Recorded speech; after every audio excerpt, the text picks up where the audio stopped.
Marc Schiller, welcome back. It's great to be back. I enjoyed the last time, so I was eagerly awaiting a part two. So it's that's nice. It's nice.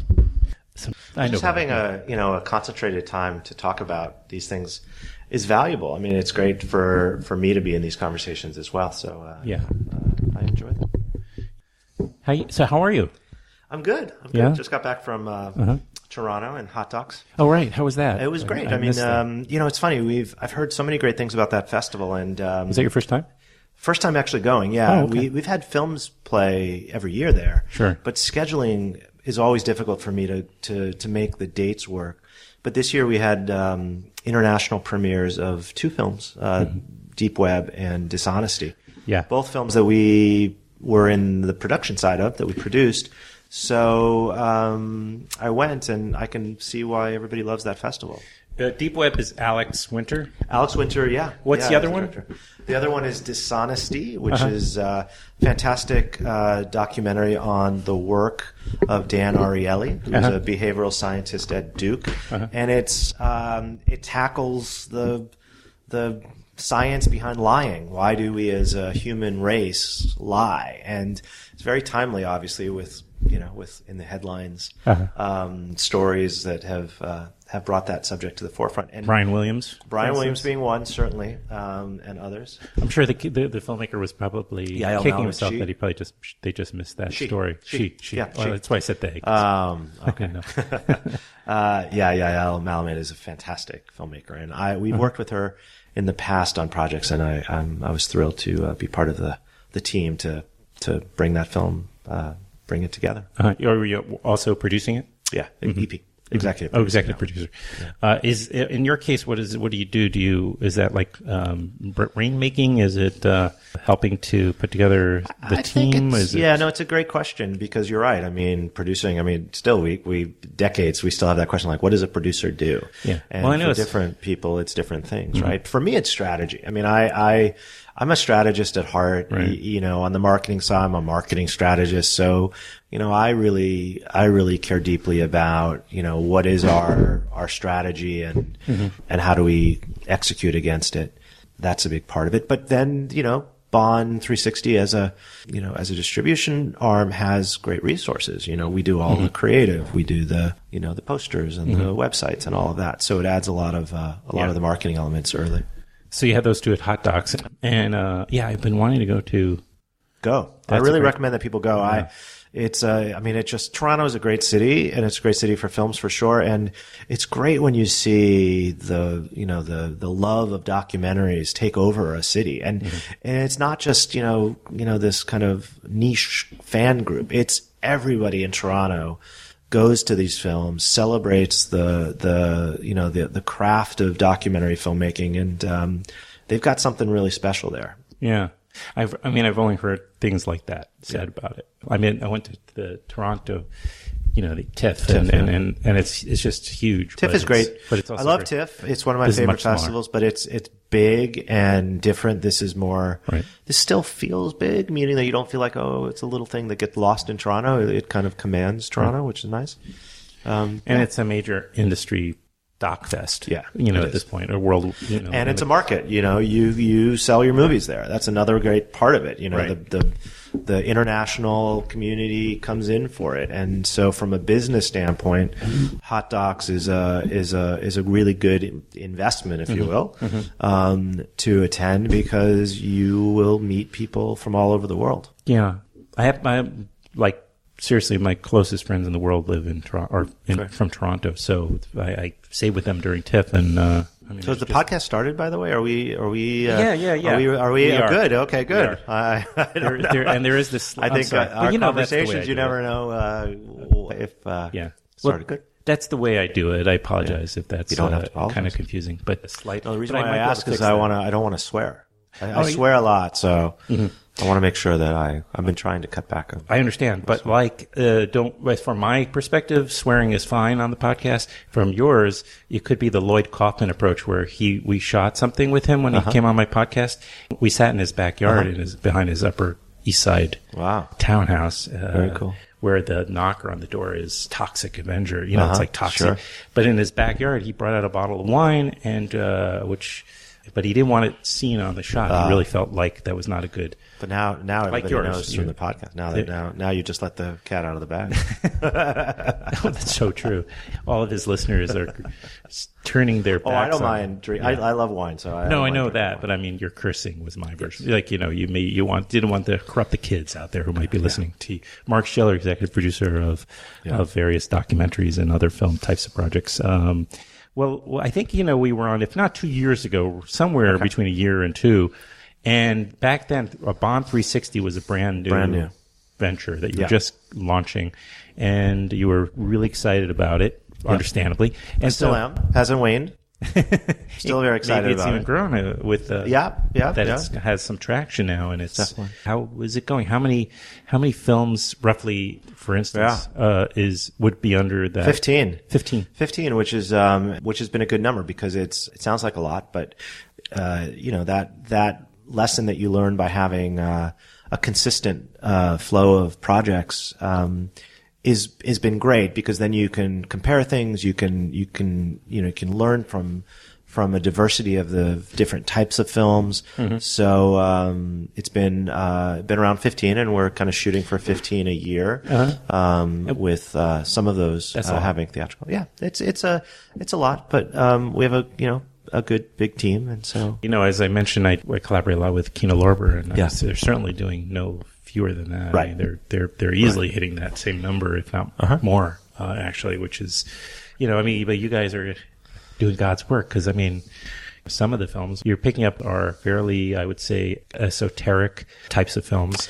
Well, you're right. I hope that doesn't. No. In fact, is it part of your strategy? No. It is part of our strategy. It's part of a strategy we want to be the brand that talks to smart people. Helps. Well, before we even get to like the moviegoer, let's talk about the industry. You know, there's a lot of really good movies that, you know, that don't have a team behind them, because when you look at it from purely an economic standpoint, in a very, very challenging market, it doesn't make sense. Well, you know, I want those movies to reach audiences. I want them to have a great trailer and a great campaign and a great poster.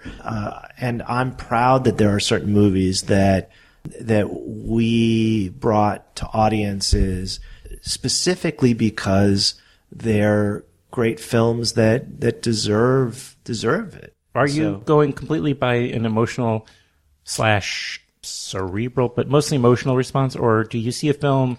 Quality, of course, is there by default. Let's just move on from that. But are you also turned on by the challenge of how you would market a film that's not so obvious? You know, it's not a bromance. It's both. It's definitely both. Is it? I think there are certain films that when I see it, I know immediately this is a movie that fits our model and is a good business decision and a good project. So a film like Advanced Style fits that, right? You just immediately see that film in the context of what we do, and you know, okay, this one's a good decision from a business standpoint.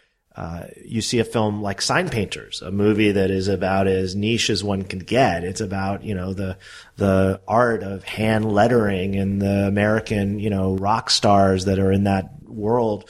But you know that, you know, the typography community and the art world and design are going to champion this movie for the next, you know, 20 years. So that's a decision that you immediately know fits on both levels. And then there's some films where, you know, they've been championed by the community, but they just don't fit into, you know, the rest of the distribution, you know, business models. And we love taking those films on. So we have a film, Tomorrow We Disappear, which is a beautiful, beautiful film. And every time I mention it to anybody, they're like, "Oh, I love that movie. I'm so happy that you guys are releasing it," because the movie is tricky when you're just looking at it from a spreadsheet. So I think it's a little bit of both. You know, I want to be in the business because I want to champion great stories. And I don't want to be in the business because I'm an investor or I'm a businessman looking for a big return. I think it needs to be sustainable. I need to make sure that the business is sustainable, and I like making money, but I'm not doing it with a business objective as the primary driver. And unfortunately, a lot of it is driven by projections and numbers, and there's a place for that, but there's also, you have to go with your gut. Right. I mean, it's always been a business, and it's always been the case. But we've always had the beginning of cinema.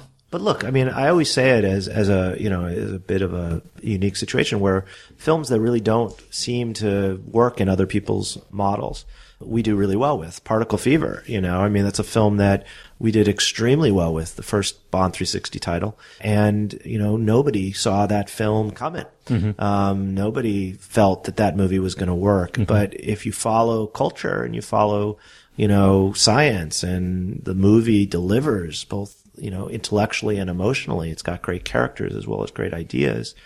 There was no question in my mind that movie would do well. Mm-hmm. I don't know if anybody else saw that. Do you have that prescient and understanding, like, I have a vision for this, how to strategically release this film, and you can just see it happening? I mean, and it's, I'm not being goofy about this. I mean, I'm actually wondering if you can kind of almost see it like that way. But look, it's easy for people to say, oh, I saw, I created a roadmap, and all we did was execute the roadmap, and the roadmap was brilliant from the beginning. Yeah. That's not really how it works, because some of it's about timing. Is the right theaters open in the dates that you want? Right. Did the person that opens 5 more doors, fall into place early? It's kind of, success is like a dominoes, right? Mm-hmm. If you line up the dominoes in the right way, the first one falls and the dominoes start to fall, and part of it's lining them up, but there's also a real momentum that builds that you can't predict all aspects of. Well, we've been focusing on 360, which is the distribution part of your world, your business, but there's also a marketing and publicity, or that's part of Bond 360. I think Bond Influence. Bond Influence is the larger company that has a whole range of services, but that goes beyond film. That's, we do a lot of corporate work for, a whole range of types of companies. We work, across hospitality. So we've had, the Starwood Hotels groups, their brands as clients for 10 years. We've worked with GE for 3.5. We've worked for, we now work with HP. So Bond Influence is a larger entity that has a large strategy component to it. So for when it comes to marketing, specifically the films, does that become part of the Bond 360 team? It does. Rather than the Influence team? Yeah. Which then they can focus on that. I see. Okay. Yeah.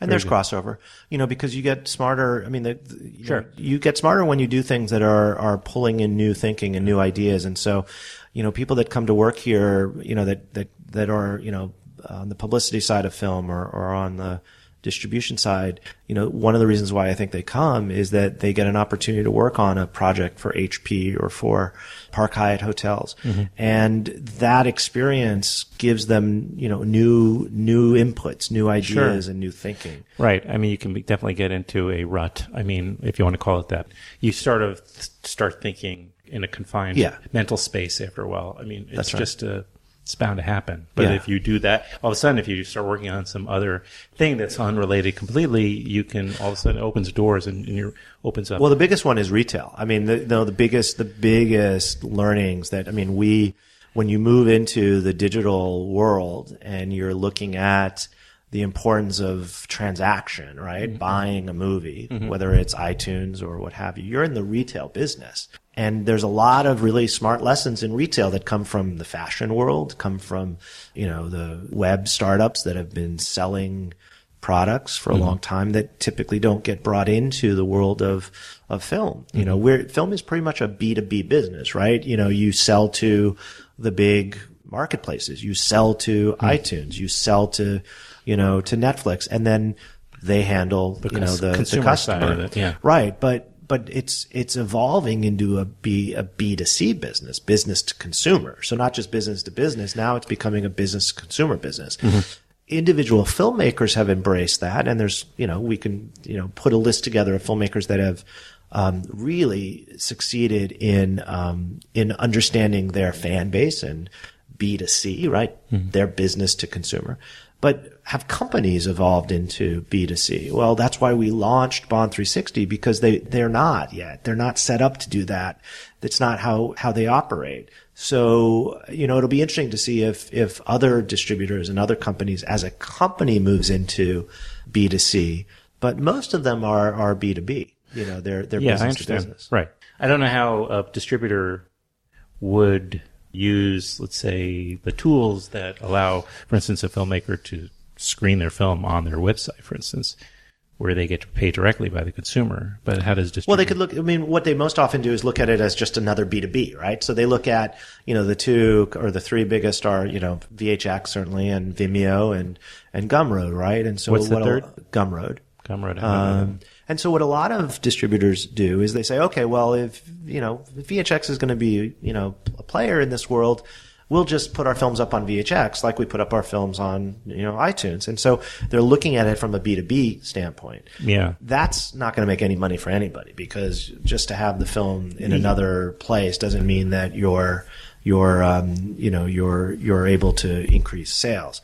So that's kind of wave one that happens. And then wave two is, will they evolve into an entity that has strategies on pricing and strategies on fan bases that can be converted into customers and customers across their slate of movies? And, I didn't want to wait for that to happen, right? I didn't want to say, okay, well, eventually, others will move into the space. So I'll be relying on them to sell my movies to them, and I'll wait for that to happen. I wanted to do it. And that's why we launched the distribution arm. So what is an example of B2C then that might work? Sign Painters is a great example of B2C, right? What is it? Sign Painters, this movie that we released. It's available on iTunes, available on Google and Vudu and all of the different outlets as it should, and they are great partners for the film. But you go to Sign Painters website and there's, a deluxe version of the movie. There's, you can buy, if you saw the movie on iTunes and you just want the bonus content, you can buy only the bonus content. There's, DVDs that are bundled with, limited edition t-shirts. So that's the front end, right? But the back end is really where there's the great value, is that we have the database of buyers and customers, and we can do an event and invite people locally, and we can evolve the relationship over time. And that's a different way to how to manage a business. You can't just do that if you're not structured to do it, So, right. So there's lots of examples of that. For the right film, the B2C business is quite good. I think I popped into one distribution conversation at South by Southwest, which was talking specifically what you're talking about. Unfortunately, though, Bond was not represented on that panel. They should have been. Why the hell not? They didn't. That's obviously an egregious error. But there was the folks from your ex neighbors. The orchard was there. I can't remember. One of the big examples was that. I'm going to forget everything today because I normally have to run through it. The TV show Harmontown. Yeah, Harmontown. Yeah. That's Neil Berkeley. Yes. Yeah, that was some place that really tapped into what that's you're talking about. There's an example where if that film did not have a structure to do, those B2C direct businesses, it would have lost a huge opportunity, because here you have, an enormous following that pre-exists. Well, not only that, and there's more and more Dan Harmon. Exactly. And there's more and more Dan Harmons out there. Where are they going to go? I want them to go to Bond 360. I want them to come to us, because there's more people that are coming with an asset, and their asset is a business that's a fan base, and that fan base is organized. That fan base is motivated to buy. That fan base is different than just loyalty is big time loyalty. And the the creator, if you will, whether it's Dan Harmon or others, are diversified in their creativity. They're not just making movies. They're doing books, and they're doing, live events, and they're doing all these things. Where does that person go with their movie? Mm-hmm. Well, I want to be the answer to that. And that's really the bet, is that the creative community is changing. It's evolving. And what is the structure for that creator to have a partner that is set up to optimize the opportunities for that work?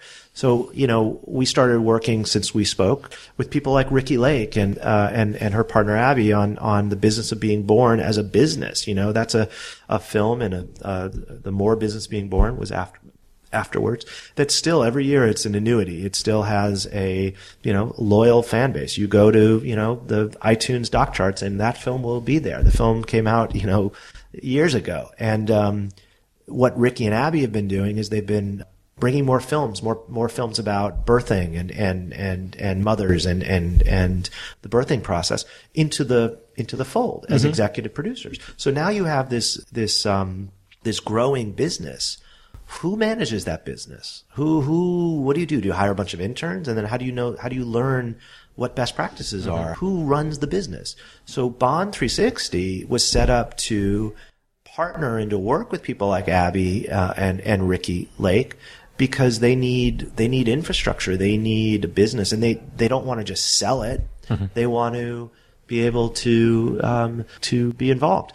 There's other people. I see, Spike Lee going in this direction. I've worked with Spike this year. I've seen, other creative people that, we worked with Kevin Spacey on a project. And so I think that as people start to move in this direction, we need new structures for them. Right. There seems to be now a lot of people who are working on projects, but they're not interested in doing this conventional huge release in the just the historical way, but they're trying to do projects that are specifically designed to connect with a community of people over a certain subject of right, that they share in common. Yeah, that you can define a community, but you want that community to be evolving and growing. And I don't want to acquire a movie only because it has a very small community and I know how to get to that community. I want Yeah. People that have babies are, it's a growing. And every year there's new. This is, of course. There's new babies come in, and there's certain movies that are timeless. And that's why, people are like, do you only do documentaries? And my answer is no. Like, I'm not saying I'm only going to do documentaries. Don't ever bring me a narrative fiction piece. But what I love with documentaries is that there are certain documentaries that, first of all, there's a lot of diversification in terms of kind of press and media. We're not just relying on the entertainment press to write about us. We can go to, on some movies, 30 different genres of press: political press, environmental press, business press, this press, that press, for a single movie because of the diversity of issues or subjects.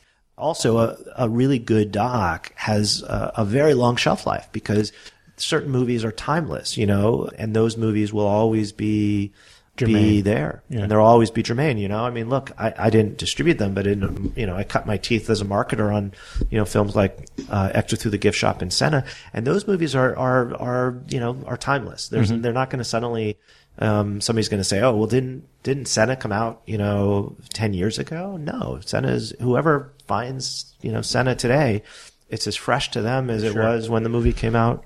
Years ago. Right. And those two are in particular very, well, certainly Senna, very cinematic and very also as well. Compelling. Gift Shop is extremely cinematic. And look, they're great movies. I mean, they're also at the top of the heap in terms of just the quality of those movies are very high. So how do you, I guess, how are you finding these projects? How do you? Lots of different ways. I mean, I know you're going to obviously hot docs and you mentioned. I mean, I think it's word of mouth really. It's you keep your ear to the ground and you find projects. I mean, I think we're getting into producing because we are hearing about projects earlier and we don't want to wait until they go to a festival and they have a sales agent and they have a publicist and suddenly we're like, fait accompli in a sense, or you're now competing on a new level where. You want to be part of the development of it. Correct. And we want to shape the film and offer strategy and creative services early. So we have a film that I'm really excited about that's in production now called Perfect 14, which is on plus size models and certainly body image, which is in the news now all the time.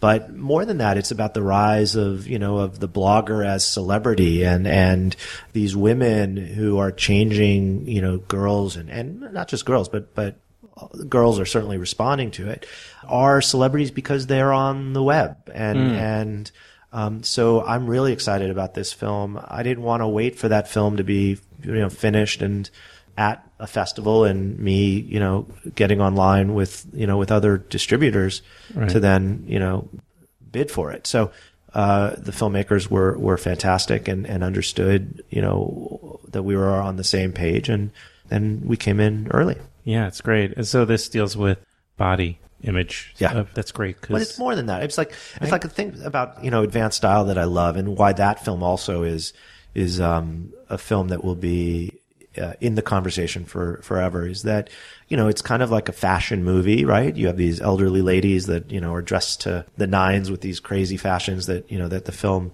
depicts. But if you go online and you look at the comments of people that see the movie, it's really about a much deeper message, not fearing getting older. And people are, these ladies are using fashion as a way to live in the moment, to not fear death. Mm-hmm. And, a 16-year-old girl watches that movie and they idolize these women that are in their 80s and 90s. And that's, for me, the reason why I love that movie is not that it's a fashion genre. Right. But that it's a movie that has a subtle, it's entertaining, but has a subtle, deeper message. It's not. I don't even know if it's subtle. Yeah. It's not an issues doc. Like nobody's going to say, right. Hey, nobody's going to say advanced style is about aging. They're not, and that's a good thing because it's not typecast. Right. That's true. In fact, it succeeds by just even the conversation. And those are the movies that I love. Right. And those are the movies that I love. That they're not, selling themselves as a impact or issues film. They're selling themselves as a really great story with great characters, and they have a deeper message.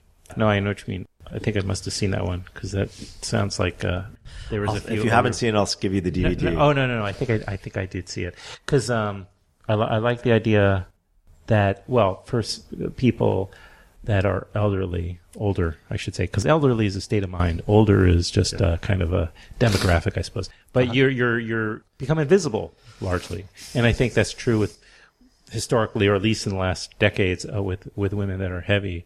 Sure. Just the emphasis of what we've, as a society, seems like we've been out of whack with our priorities and finally, what I'm seeing is maybe some early signs that women that are larger can be considered beautiful again, and that would be great if like to be in a conversation that deals with that would be very exciting. I could see that because it could actually make a difference in the culture.